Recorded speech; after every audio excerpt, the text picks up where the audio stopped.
Yes, sir, I would. Questions about immigration, talk a bit about that.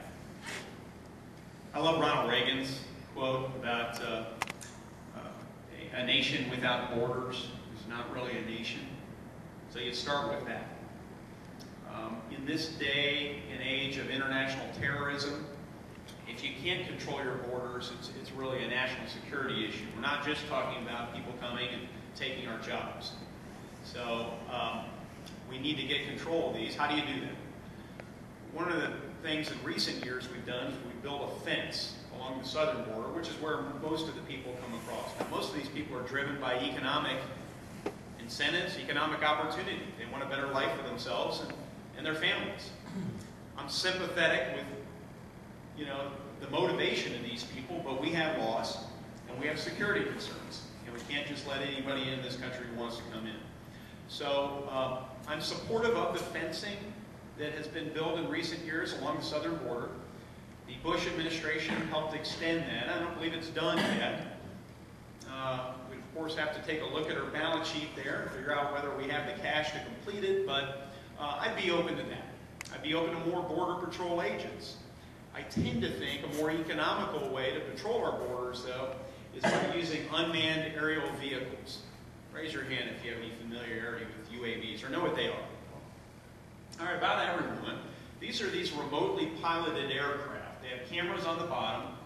Our military uses them quite a bit, but our Border Patrol agents use them some already. And with these UAVs, you can monitor hundreds of miles of territory effectively and economically. So I think those investments make a lot of sense, not just on our southern border, but also on our northern border with Canada. I mean, that's a really large border, ladies and gentlemen, but this is an age of international terrorism, and we're going to have to be able to make sure that our borders are not porous. So we should look into those investments as well. Let me talk a bit, though, about an entire half of our illegal immigrant population. And this is what I was alluding to before about a concrete policy to help, over a period of time, ensure that half of the population gets sorted out.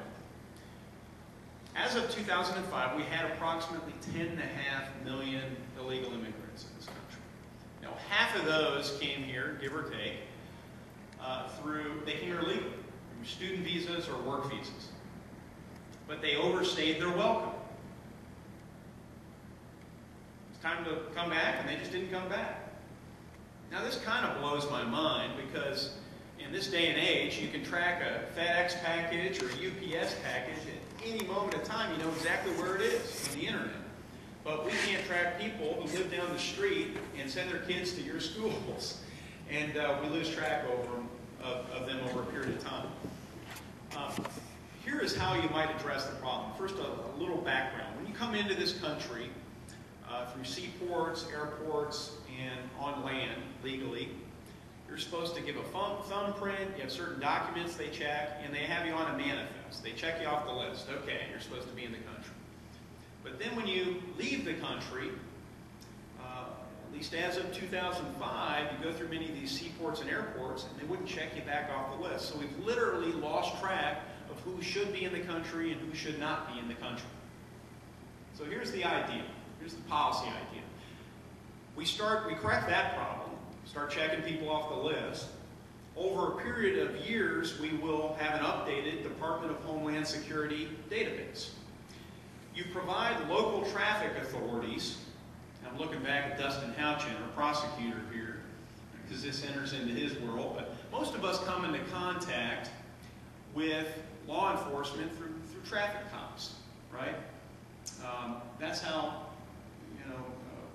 most of us come into contact with legal authorities on a regular basis. So if you get pulled over, you equip these traffic cops with the Department of Homeland Security database. Give me your license, give me your registration. No, by the way, I'm going to check the DHS database to make sure you should be in this country in the first place. If they shouldn't be here, boom, you begin deportation proceedings, and over a period of time, you sort out half of our illegal population. That will cost almost nothing. It's a common sense solution, and it would deal with a very serious issue, which is our illegal immigration problem. You almost never hear about taking care of the people who are already here in that sort of fashion. You hear about trying to stop them at the border, which we also need to do. But, there's one of my ideas about how to address the problem. So, now, I guess the final thing I'd add with respect to illegal immigration is there's a diplomatic component to this too. We need to have the Mexican government and other Latin American governments opening up their own economies, growing their own jobs, so that there's not that same economic incentive for people to leave the country and find jobs here. Todd, what are your thoughts on anchor babies in the 15th Amendment? The question was about anchor babies and the 14th Amendment. Separate questions here, or they kind of run hand in hand, I think. and how do they run hand in hand? Well, it's my understanding that America, our government, is being misled that babies of foreign nationals born in America, mostly in California, are automatic citizens under the 14th Amendment. Yeah. That has been the interpretation by judges. That's a good question of constitutional law, I have to say, and probably go research it later on since you've asked it. And this is one of the things that, frankly, members of Congress do, is when they get questions like this, is they go back and take a look at it. I know this has created some real difficulties for those who are trying to address the illegal immigrant population. When you come to this country illegally, you have children, they grow up in the school system, they regard themselves as Americans in a sense. How do you deal with that population? And I certainly acknowledge it's a thorny and difficult issue. And but I will say that though I'm sympathetic to that and regard it as a thorny and difficult issue, if it's that sympathy that informs judges' interpretation of the Constitution, that's wrong. We should amend the Constitution if Congress believes that somehow these people ought to be regarded as American citizens, right? So I have a pretty hard-headed view of how a person ought to be interpreting the Constitution. And I'm what they call a strict constructionist. And so it may not be an entirely on-point response to you, sir, but it's at least approaching what you were asking. It's about how I read the Constitution. Thanks. If I might add, Yes, sir. one on item 2, Yeah. anchor babies is, at the last report, there were over 300,000 of these anchor babies each year, which provide access to government benefits for many foreign nationals. I'll tell you, candidly, I've been at this for 16 months now, around southern Indiana.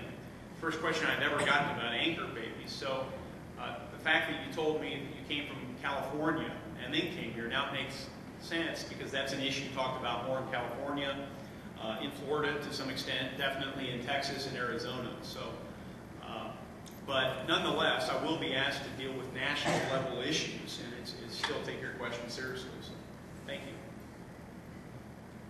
Todd, you seem like a fine young man with good ideas and values.